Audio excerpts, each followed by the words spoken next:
नमस्कार दोस्तों, मैं हूं ब्रजेश मिश्रा और आप देख रहे हैं न्यूज नामा। दोस्तों, अनुराग यादव केस में एक बड़ी अपडेट आज आप लोगों को बताने जा रहा हूं, जो कि डीएम कोर्ट से आई है। दोस्तों, जिस दिन का आप सभी को इंतजार था, अनुराग यादव के परिवार को इंतजार था, वो घड़ी आज आ चुकी है। अनुराग यादव हत्याकांड जिस सरकारी भूमि के लिए हुई थी, उसमें आरोपी लालता यादव का मकान जिस सरकारी भूमि पर बना था, जिसका केस पहले तहसील न्यायालय कोर्ट में चल रहा था और वहां से जो है लगभग 1 साल बीत जाने के बाद 7 पन्नों का आदेश, जो कि ये बताया गया कि ये जो पूरी जमीन है, जो मकान है, वो सरकारी भूमि पे बना है लालता यादव का, और उसको ध्वस्तीकरण का आदेश तहसील न्यायालय कोर्ट से दे दिया गया था।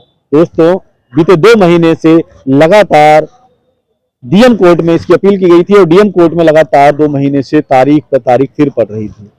इसी बीच लालता यादव जो आरोपी है इस हत्याकांड का, वो सीधे माननीय उच्च न्यायालय चला जाता है और वहां से एक स्थगन आदेश लेके आता है और डीएम कोर्ट के लिए कि वो लगभग इस केस को इसको स्थगन कर दिया जाए या इसको जो है ये केस चलाने योग्य नहीं है। लेकिन बीते 2 महीने से लगातार तारीखों के पड़ने के बाद आज जो तारीख पड़ी थी, उस तारीख में जिला अधिकारी न्यायालय ने खुद इस आदेश को पढ़ा और उन्होंने स्वयं कहा कि यह आदेश हमने पूरा पढ़ा हुआ है और इसके केस के बारे में एक एक जानकारी मुझको है।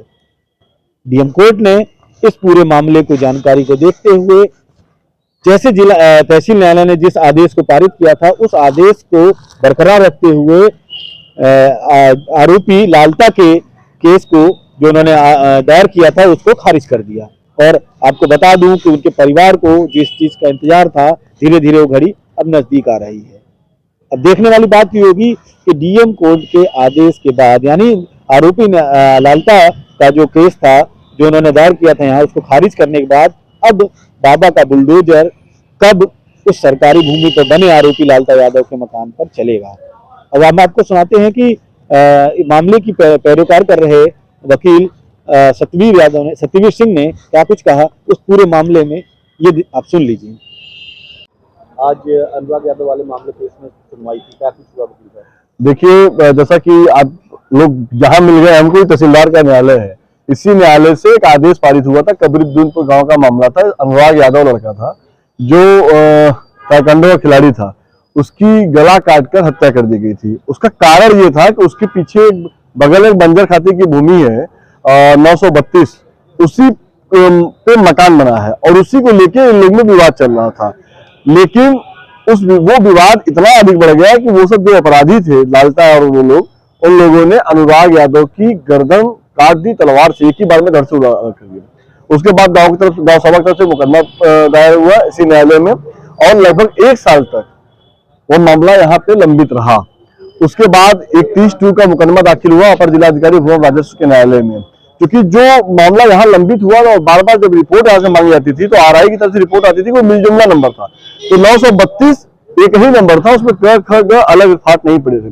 तो अपर जिलाधिकारी भू राजस्व के न्यायालय में 31(2) का मुकदमा दर्ज होता है और उसके बाद वहां से आदेश होता है और आदेश में ये होता है कि 30 क, 30 ख और 30 ग तीनों का फाट अलग कर दिया जाता है और क जो है वो बंजर खाते में बना होता है। फिर वहां से एक तहसीलदार साहब के यहाँ वो आके दाखिल होता है। तहसीलदार उस पर फिर आख्या मांगते हैं आरआई से। आरआई की रिपोर्ट पुनः आती है कि 932 को 3 भागों में 30(2) के माध्यम से विखंडित किया गया है। पहला नंबर 932 का है, दूसरा 932 ख है और ग है। ये अलग अलग रंगों से उसको अलग अलग प्रदर्शित किया गया था। 932 क नंबर जो था वो बंजर खाते की भूमि थी। आरआई ने रिपोर्ट लगाई कि 932 क बंजर खाते की भूमि है, जिसपे लालता यादव नाम के एक व्यक्ति ने अवैध निर्माण कर रखा है। तहसीलदार के न्यायालय से एक आदेश पारित होता है कि जो मामला जो 932 क पे जो बना हुआ अवैध निर्माण है, उसको तत्काल प्रभाव से उसको गिराया जाए। यह आदेश यहाँ से पास होता है। फिर उसके तुरंत बाद ये लोग अपीली न्यायालय, जो जिलाधिकारी का न्यायालय है, वहां पर ये जाते हैं और वहां पे एक अपील दाखिल करते हैं। अपील में ये कहते हैं कि ये गलत हुआ है और इस तरह की जो है कार्रवाई नहीं होनी चाहिए। उसी बीच ये चले जाते हैं माननीय उच्च न्यायालय और वहां से ये 3 हफ्ते का या 2 हफ्ते का स्थगन प्रार्थना पत्र पे एक आदेश लेकर आते हैं कि जब तक सुनवाई नहीं हो जाती है तब तक वो मकान को 2 हफ्ते तक 3 हफ्ते तक आप स्थगित रखिए। और जिलाधिकारी जौनपुर को एक डायरेक्शन माननीय उच्च न्यायालय से आता है कि आप इनके प्रार्थना पत्र पर, स्थगन प्रार्थना पत्र पर सुनवाई करके और इस पर निस्तारण करिए। आज मुझे खुशी इस बात की है कि लगातार चूंकि भ्रष्टाचार को लेकर कलेक्ट्रेट में और हड़ताल चल रही थी, तो 2-3 तारीख उसमें पड़ी और उसमें डेट पड़ गई। कल भी डेट थी और 2 दिन पहले भी डेट थी, लगातार 2-2 3 दिन की डेट इसमें पड़ रही थी। आज वो फाइल पेश हुई है। हमने मैं तो उसमें कोई सरकारी वकील हूं नहीं, लेकिन चूंकि मैं एक पक्ष का मतलब एक पैरोकार आप कह सकते हैं, अधिवक्ता पैरोकार, मुझे खुशी इस बात की है कि आज कलेक्ट्रेट अधिवक्ता संघ के अध्यक्ष, वर्तमान अध्यक्ष घनश्याम सिंह जी, पूर्व अध्यक्ष श्री विजय प्रताप सिंह जी, श्री उदय प्रताप सिंह जी और बहुत सारे अधिवक्ता हमारे साथ सब लोगों ने मिलकर उसमें सरकारी अधिवक्ता के साथ उन्होंने सब लोग जिला की। जिला अधिकारी ने कहा ये क्षम्य नहीं है और मैं उस मामले को पूरी तरह से जानता हूं क्या सच्चाई है और वो मकान अवैध निर्माण में बना हुआ है। उन्होंने आंडेस की कह दिया कि इसको मैं खारिज करता हूँ। अब आगे की क्या कार्रवाई हो सकती है? अब देखिए, हाँ, अभी उच्च न्यायालय है, उच्चतम न्यायालय है, वो हाई कोर्ट जाएंगे, सुप्रीम कोर्ट जाएंगे, लेकिन मैं आपको स्पष्ट कर दूं कि जिस तरह से यहाँ से एक आदेश हुआ है, उस आदेश का चैलेंज कहीं नहीं होगा।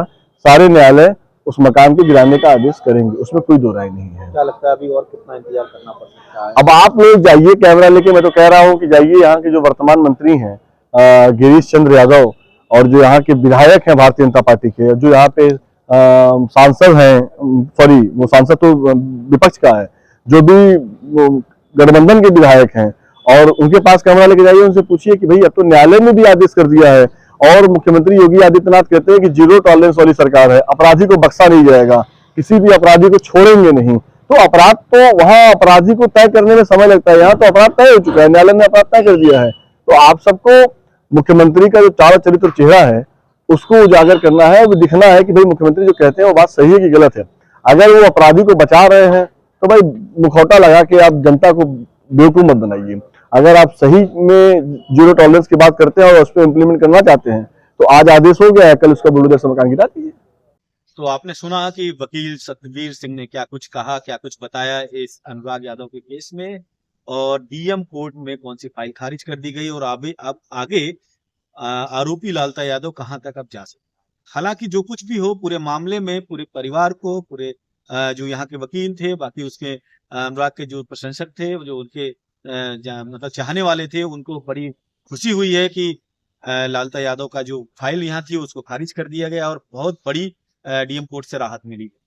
अब आगे की कार्रवाई में लालता यादव कहाँ जाएगा, आगे कमिश्नरी में जाएगा या हाईकोर्ट फिर से वो रुख करेगा, चाहे जो भी हो अब नतीजा, लेकिन जौनपुर के दोनों ही न्यायालय से अनुराग यादव के परिवार को बड़ी राहत मिली है और अनुराग यादव के परिवार को इस बात की खुशी होनी चाहिए कि अब आरोपी लालता यादव के जो सरकारी भूमि पर बना मकान है कि कभी भी ढह सकता है। अब ये देखने वाली बात होगी कि बाबा का बुलडोजर जल्द ही इस पर कब कार्रवाई करेगा, उसका आरोपी का मकान कब ढहाएगा, अब आने वाला वक्त ही बताएगा।